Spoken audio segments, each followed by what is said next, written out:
teman-teman, ada sebuah perusahaan yang labanya itu naik 700%. Kira-kira apa? Jangan kemana-mana, nonton video ini sampai selesai ya, and stay tuned.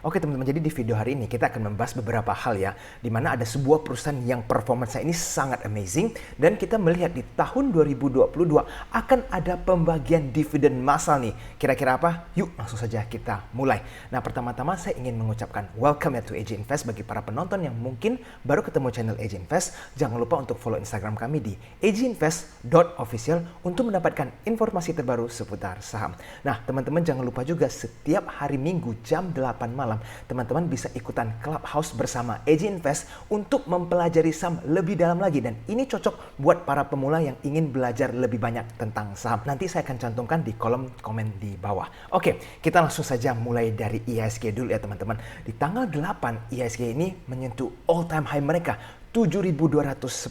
Tidak terasa IHSG itu awal tahun masih di bawah 7.000 ya, dan sekarang bulan April IHSG sudah 7.210. Nah, coba kita bandingkan sebentar dengan indeks Asia lainnya ya. Pada saat Nikkei mereka terjadi breakout dan all time high ya, mereka itu terus terjadi kenaikan sebesar 29%. Oke, itu untuk Nikkei. Bagaimana dengan indeks Kospi yaitu Korea? Pada saat mereka COVID dan naik dan sempat melakukan breakout all time high mereka itu terjadi kenaikan sebanyak 37%. Fantastis sekali ya. Tapi tidak sampai di situ teman-teman. Kita lihat Nifty ya, yaitu India. India ini lebih hebat lagi. Pada saat mereka membukukan all time high indeks mereka, itu naik terus sampai 44%-an. Ini spektakuler sekali ya. Nah, sekarang kita kembali lagi nih ke IHSG. Kita melihat bahwa IHSG itu kan sempat membukukan all time high di tahun 2018 sekitar 6.600. Nah, bagaimana kalau kita ambil average-nya ya? Saya ambil agak konservatif deh, sekitar 25%. Jika IHSG terus naik dari all time high mereka sebanyak 25% ya, maka IHSG bisa berpotensi ke harga 8.250. Nah, apakah ini memungkinkan? Ya, kita bisa beroptimis ya. Kalau memang asing terus belanja di IHSG sebanyak 500 miliar ke atas setiap harinya secara konsisten ya, sampai akhir tahun menurut saya itu sangat besar kemungkinannya IHSG bisa mencapai 8.000 ke atas pada akhir tahun. Nah, tetapi kalau asing sudah mulai profit taking, nah itu baru akan sedikit sulit nih untuk IHSG mencapai ke angka atau level 8.000. Ingat teman-teman, don't FOMO, tetapi teman-teman bisa hopeful dan terus analisa dana asing. Kalau mereka terus masuk secara konsisten, maka IHSG bisa mencapai angka 8.000 ke atas. Nah, sekarang teman-teman kita melihat bahwa komoditi ini masih sangat happening ya. Teman-teman bisa lihat aja nikel yang pada saat terjadi sharp correction sekarang ini sudah mulai pelan-pelan kembali rally lagi ya. Nikel ini 33.800 dan harga timah atau tin ini kita lihat belum ada koreksi dahsyat ya. Harusnya dengan harga seperti ini kita bisa expect ada sharp turn atau sharp correction sesaat, tetapi sampai saat ini harga tin masih sangat tinggi ya. Teman-teman bisa lihat sendiri 43.600, spektakuler sekali. Nah, sekarang kita lihat lagi ada palm oil dan juga ada crude oil. Ini palm oil ya, CPO teman-teman, pada saat bulan April ini harganya masih di 5.921. Kita bayangin aja, rata-rata itu biasa harga mereka di 2.000 lebih sampai 3.000, dan sekarang masih stay di 5.900-an. Ini mau nggak tahu sampai kapan lagi nih harga palm oil seperti ini. Nah, kalau crude oil teman-teman juga bisa melihat masih stay di angka 95 ke atas, dan ini masih sangat mahal ya. Teman-teman juga tahu harga BBM mulai naik semua. Jadi teman-teman, komoditi ini masih sangat happening di tahun 2022 ini. Jadi teman-teman bisa pertimbangkan di porto teman-teman itu boleh koleksi saham-saham komoditas. Oke? Nah, kita lihat yang satu ini teman-teman, yaitu komoditas batu bara atau coal ya. Coba kita pelajari nih teman-teman. Ini di bulan April sampai bulan selanjutnya ya. Kita tarik sampai Desember. Ini harga coal masih di atas 200 lebih, dan bahkan ini hampir mendekati 300 lagi. Nah, teman-teman harus ketahui dulu, season ya, ini adalah musim. Winter itu Desember sampai Februari. Ya, ini kita sudah bulan April di pertengahan spring. Jadi kalau teman-teman kebayang nggak nanti kita pada saat masuk bulan summer ya, Juni, Juli sampai Agustus, dan harga coal ini masih di atas 200 ataupun di atas 150. Itu harga coal sebenarnya sangat-sangat tinggi dan seluruh perusahaan coal ini mencetak uang sebanyak-banyaknya. Nah, jadi kita perlu pelajari lagi nih, karena nanti setelah melewati summer, masuk ke autumn dan kembali ke winter, ada potensi harga coal akan kembali rally lagi. Jadi teman-teman kebayang nggak sepanjang tahun kalau coal bisa stay di atas 200 aja, akan seberapa besar profit yang didapatkan oleh perusahaan-perusahaan coal. Oke, jadi teman-teman kembali pantau harga-harga coal untuk beberapa bulan ke depan. Nah teman-teman, sebelum saya lanjut membahas saham yang labanya naik 700%, teman-teman jangan lupa ya untuk tekan tombol like-nya dan subscribe channel ini jika teman-teman merasa video ini bermanfaat. Oke, kita coba lihat dulu list saham coal ya teman-teman. Ada list-list saham coal apa saja sih di IHSG? Ini adalah beberapa list yang teman-teman bisa pertimbangkan untuk masukin ke porto teman-teman. Cuman ada beberapa hal yang perlu teman-teman ketahui. Untuk di list barisan pertama ini adalah emiten-emiten saham yang berpotensi membagikan dividen cukup besar. Untuk yang kedua, ini memberikan potensi capital gain yang lumayan. Dan yang ketiga ini saham yang sedikit gorengan, tetapi kalau mereka memang diakumulasi oleh bandar dan di HK naik ke atas, maka ketiga saham ini berpotensi memberikan capital gain yang juga cukup besar, high risk and high reward. Nanti teman-teman boleh screenshot dan pelajari masing-masing perusahaan ini. Jadi perusahaan yang ingin saya bahas di video hari ini adalah BSSR ya teman-teman, Bara Multi Sukses Sarana Tbk. Nah, kita bisa melihat harga BSSR ini sudah naik luar biasa banyak ya, dimana teman-teman lihat beberapa minggu yang lalu atau beberapa bulan yang lalu, harganya masih di bawah 3.000 dan sekarang pada saat video ini dibuat sudah 4.350. Nah, teman-teman coba lihat yang satu ini. Ini adalah net income atau laba bersihnya BSSR nih. Coba kita lihat di tahun 2020 itu laba mereka 424 billion ya, dimana kita compare di tahun 2021 kenaikannya 700% menjadi 2,929 billion. Spektakuler sekali ya.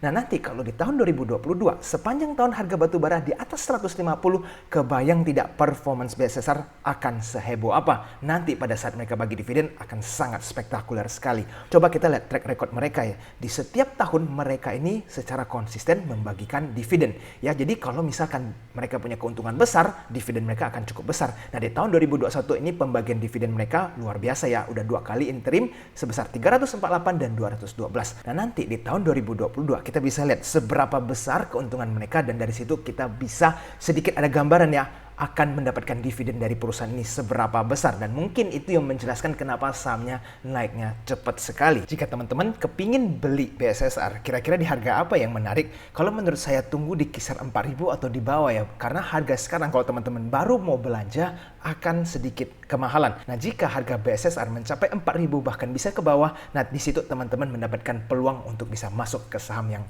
satu ini, oke? Jadi teman-teman kalau misalkan kepingin cek dividen itu seperti apa, teman-teman bisa ke idnfinancial.com ya. Nanti teman-teman masukin kode emitennya, lalu teman-teman klik ya di sini BSSR.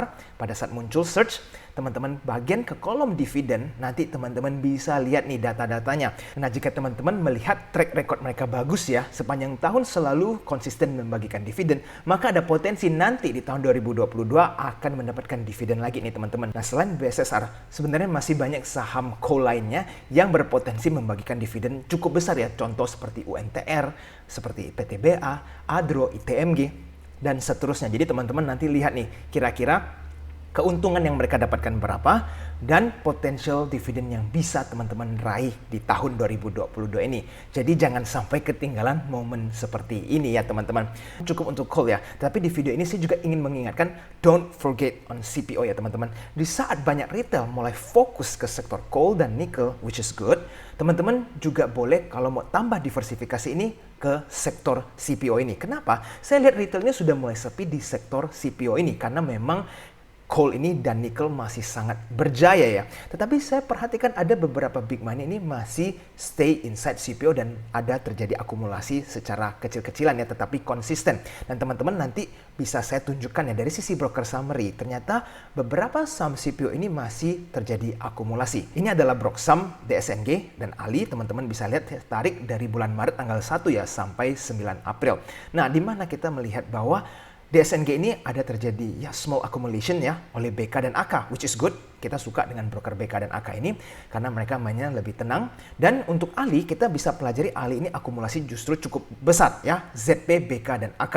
Nah, kita lihat bahwa broker BK dan AK ini cukup senang ya dengan sektor CPO ini karena ZP di DSNG juga beli dan di Ali ternyata ZP juga menjadi top buyers. Oke, sekarang kita lanjut untuk saham LSIP. Nah, LSIP ini juga kita lihat kembali lagi ada broker BK dan ZP. Nah, di sini teman-teman bisa melihat ya, berarti ada sebuah institusi ataupun ada sebuah grup yang memang secara konsisten memborong saham-saham yang berurusan dengan CPO. Jadi teman-teman kalau mau menambah diversifikasi boleh untuk ke sektor CPO ini karena potensi saja di tahun 2022 ini nanti pada saat mereka membagikan dividen, dividennya akan cukup lumayan juga karena harga CPO ini masih sangat tinggi. Oke teman-teman, lastly saya ingin menyampaikan bahwa Gotoh is coming ya. Finally di hari Senin Gotoh akan melantai di bursa, perusahaan yang kita tunggu-tunggu ini.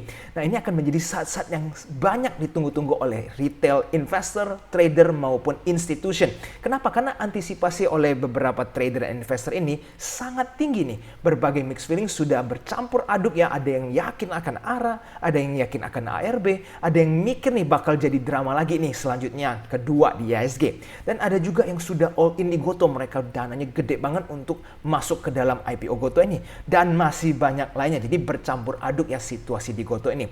Nah, menurut saya kalau Gotoh rally kencang di hari Senin nanti ya teman-teman, IHSG ini akan terdongkrak naik tinggi kan, karena kan market cap-nya Gotoh ini sangat besar, maka ada potensi terciptalah euforia di dalam market. Dan yang pasti adalah perhatikan dana asing ya, apakah mereka langsung belanja Gotoh atau mereka malah berjualan di Gotoh. Ini semua perlu kita pelajari secara detail. Oke teman-teman. Nah, bagi teman-teman semua yang beli IPO Gotoh ini ya teman-teman, pastikan untuk stay on monitor di hari Senin, jangan sampai ditinggal. Kenapa? Karena kalau nanti pada saat rally teman-teman nggak exit lalu mendadak balik arah, teman-teman akhirnya ketinggalan kesempatan untuk profit taking. Ingat, kita sudah bikin plan bahwa sell on first day, teman-teman stick with the plan and sell on the first day. Kalau itu bisa dapat arah 25% di saham seperti Gotoh, market cap-nya yang luar biasa besar, itu menjadi bonus untuk teman-teman semua. Oke, ini adalah beberapa hal yang sudah diketahui seputar Gotoh ya.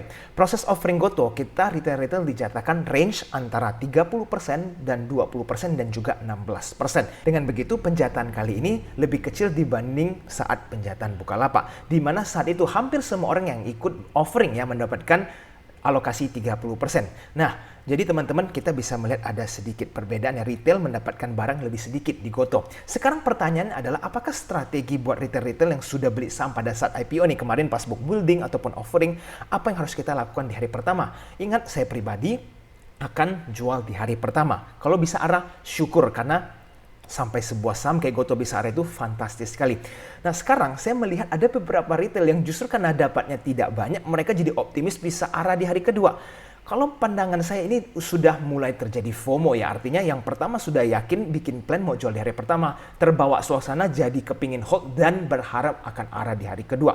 Nah, ini menurut saya menjadi sedikit greedy ya, tetapi bebas, semua itu kembali ke tangan masing-masing trader ataupun investor. Yang penting teman-teman ingat, setelah membuat sebuah rencana trading plan, itu diikuti, jangan tiba-tiba diubah-ubah. Kenapa? Karena kalau nanti hasilnya mengecewakan, teman-teman itu tidak akan merasa puas dengan hasilnya karena teman-teman keluar dari jalur plan yang sudah teman-teman buat. Nah, yang ingin saya ingatkan sekali lagi teman-teman semua, yang nggak ikutan Gotoh pada saat IPO, jangan mendadak jadi FOMO lalu HK saham Gotoh di hari pertama. Apalagi kalau misalkan nanti arah di hari pertama kekunci, lalu teman-teman malah HK di hari kedua. Itu namanya sudah FOMO. Nanti teman-teman akan beresiko sangkut di pucuk. Yaitu teman-teman harus ngerti dulu, kalau sudah nggak ikutan, jangan sampai keikutan FOMO dan HK sahamnya di pucuk. Oke, itu strategi yang sangat-sangat salah. Oke teman-teman, once again, good luck for all of us. Semoga semua teman-teman yang ikutan GoTo bisa mendapatkan cuan di hari Senin. Whatever happens, kita sudah akan menanggung resikonya masing-masing. Jika teman-teman merasa video ini bermanfaat, jangan lupa ya untuk tekan tombol like-nya dan subscribe channel AJ Invest supaya tidak ketinggalan dengan informasi terbaru seputar saham. Sampai jumpa di video selanjutnya. I'll see you again next time. Bye-bye.